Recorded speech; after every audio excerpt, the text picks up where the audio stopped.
Hello students, I hope आप सब अच्छे होंगे। देखिए, आज हमने क्वेश्चन दिया है। जो हमने वीडियो बनाई थी पार्ट 1 और पार्ट 2, उसी का आज पार्ट 3 है और सेम चैप्टर है उपसह संयोजी यौगिक। इसमें से स्टूडेंट्स 5 मार्क्स का एक ये भी आ जाता है। क्वेश्चन क्या है कि संयोजकता आबंध सिद्धांत वैलेंस बॉन्ड थ्योरी के आधार पर समझाइए कि वर्ग समतलीय संरचना वाला NiCN4 2 नेगेटिव आयन प्रतिचुंबकीय है तथा चतुष्फलकीय ज्यामिति वाला NiCl4 2 नेगेटिव आयन अणुचुंबकीय है। उसने हमें देखिए दो उपसह संयोजी यौगिक दिए हैं। NiCN4 2 नेगेटिव आयन दिया है। तो स्टूडेंट्स उसने कहा है कि ये कैसा है, प्रतिचुंबकीय है। स्पष्ट कीजिए। इसे सिद्ध करने के लिए हमें सबसे पहले देखना है कि जो साइनाइड है वो कैसा लिगेंड है। साइनाइड हमारा एक परबल लिगेंड है। अब जो परबल लिगेंड होते हैं उनके साथ जो केंद्रीय धातु होती है वो अपने इलेक्ट्रॉन, जो डी ब्लॉक के इलेक्ट्रॉन होते हैं, उन्हें युग्मित कर लेते हैं। तो देखिए इधर सबसे पहले इसका प्रोसीजर क्या है। फर्स्ट पार्ट क्या करना है हमें, केंद्रीय धातु निकिल की ऑक्सीकरण संख्या निकालिए। तो माना Ni की ऑक्सीकरण संख्या x है और Cn की हमें पता ही है। Cn की ऑक्सीकरण संख्या क्या होती है, -1। तो इसमें पुट कर देंगे Ni की ऑक्सीकरण संख्या प्लस कितने लिगेंड है साइनाइड के, 4। तो 4 गुना Cn की ऑक्सीकरण संख्या और ऑल ओवर ऑक्सीकरण संख्या किसके बराबर आ जाएगी, -2। Ni की हमने x मानी है, Cn के भी हमने आपसे बताया था -1 होती है। तो ये आ जाएगा आपका -4 x प्लस -4 इक्वल -2 प्लस -4 आप बराबर के इक्वल ले जाओगे तो प्लस का हो जाएगा और ऑक्सीकरण संख्या क्या आ जाएगी, 2। तो स्टूडेंट्स निकिल की ऑक्सीकरण संख्या हमारे पास कितनी आई है, +2। अब दूसरा पार्ट हमें क्या करना है इसमें, निकिल का परमाणु क्रमांक। निकिल का परमाणु क्रमांक 28 होता है। ये डी ब्लॉक का तत्व है। 3D में 8 इलेक्ट्रॉन फिल हो जाते हैं और 4s में 0। अब निकिल की ऑक्सीकरण संख्या +2 आई है। तो इसका मतलब है 28 में से 2 माइनस कर दीजिए, कितने रह गए, 26। ये 2 इलेक्ट्रॉन कहाँ से डोनेट किए इसने, 4s में से। 3D में 8, 4s में 0 और 4p में भी 0। 3D के इलेक्ट्रॉन्स जो है इसके ऑर्बिटल्स में भरिए, कक्षक में भरेंगे। तो 1 2 3 4 5 6 7 8। अभी हमने शुरू में बताया था कि साइनाइड कैसा लिगेंड है, परबल लिगेंड है।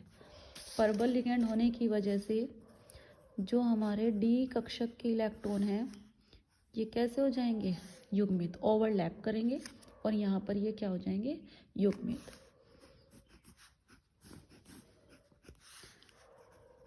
युग्मित होने की वजह से 3D में एक कक्षक हमारा खाली हो जाएगा। ये हमारे पास क्या हो गया, 3D में एक कक्षक खाली हो गया है। 4s का है एक हमारे पास और 3 हमारे पास किसके हैं स्टूडेंट्स, 4p के। अब हमारे पास लिगेंड्स की टोटल संख्या कितनी है, 4।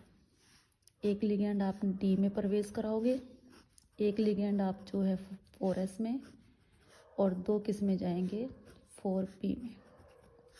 अब देखिए डी का एक कक्षक आपने इस्तेमाल किया है, s का 1 और p के 2।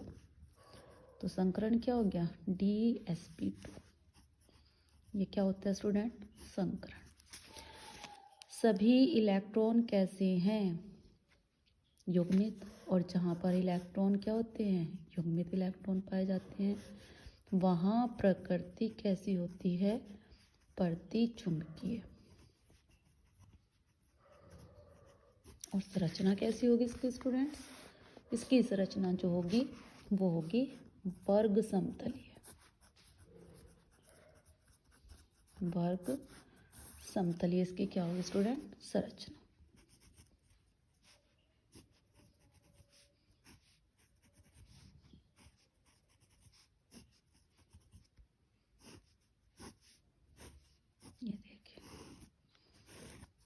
ये इसकी कैसी संरचना बन गई है, वर्ग समतलीय।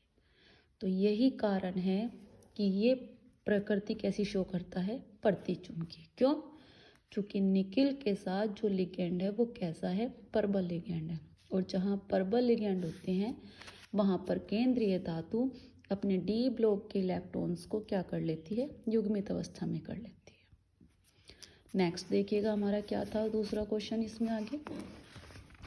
दूसरा क्वेश्चन हमारा ये था इसमें आगे कि NiCl4 अणु चुंबकीय है, क्यों? तो देखिए स्टूडेंट्स, NiCl4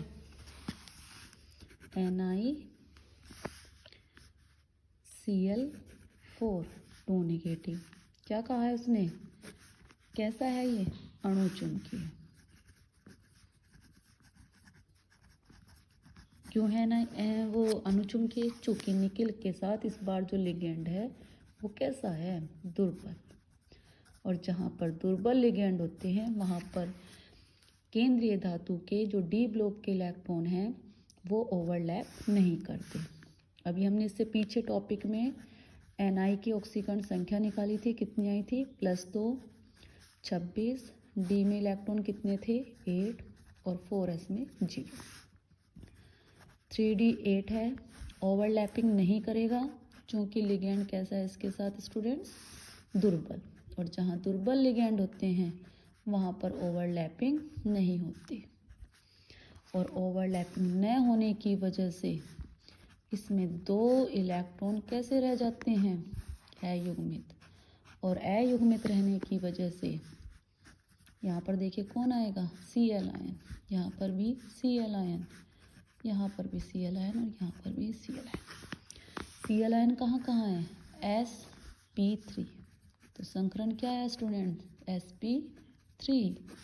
2 इलेक्ट्रॉन कैसे हैं, अयुग्मित, और जहाँ अयुग्मित इलेक्ट्रॉन होते हैं वहाँ प्रकृति कैसी होती है, प्रतिचुंबकीय, और इसकी संरचना कैसी होगी स्टूडेंट्स, चतुष्फलकीय।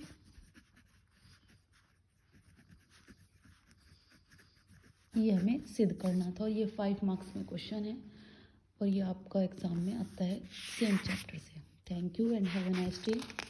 आई होप आप सबको अच्छे से समझ आएगा। इसकी प्रैक्टिस कीजिएगा और एक बार देख लीजिए।